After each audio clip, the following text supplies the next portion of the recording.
When you look back on memories of Chuck E. Cheese, you probably fall into one of two camps. Those with happy memories. Happy.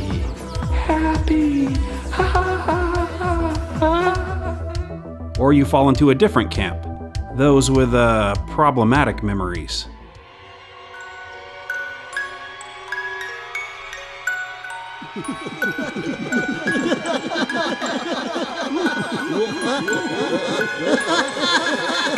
It also doesn't help that there could be a third camp, one that recalls adults brawling at a kid's pizza place and things getting so bad that someone lost their life at this mozzarella play place of hopes and dreams.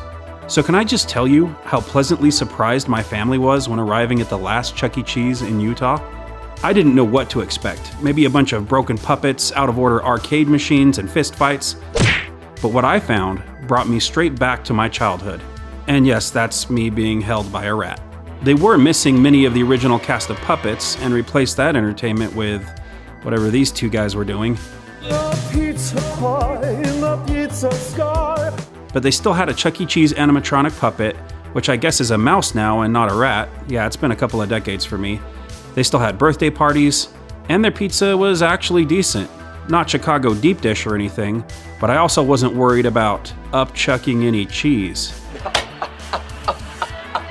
And the vast majority of arcade games and mini rides were working just fine. As you can see, there's quite a selection too.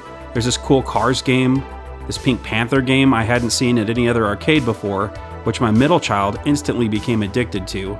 There was air hockey, the skee-ball games, whack-a-mole, and instead of a grease-covered ball pit, Chuck E. Cheese went with this, which still has those nostalgic plastic balls. Kinda weird, but the kids were having fun. There was also custom Chuck E. Cheese arcade games and kiddie rides, which were pretty decent. All in all, there was a bit of something for everyone.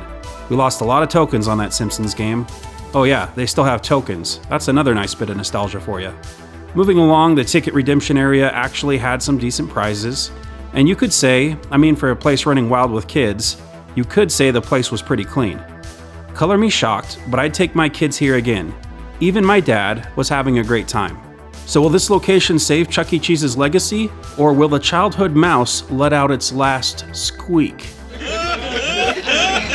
If other locations can capture what this location did, I think the future of Chuck E. Cheese looks pretty cheesy to me.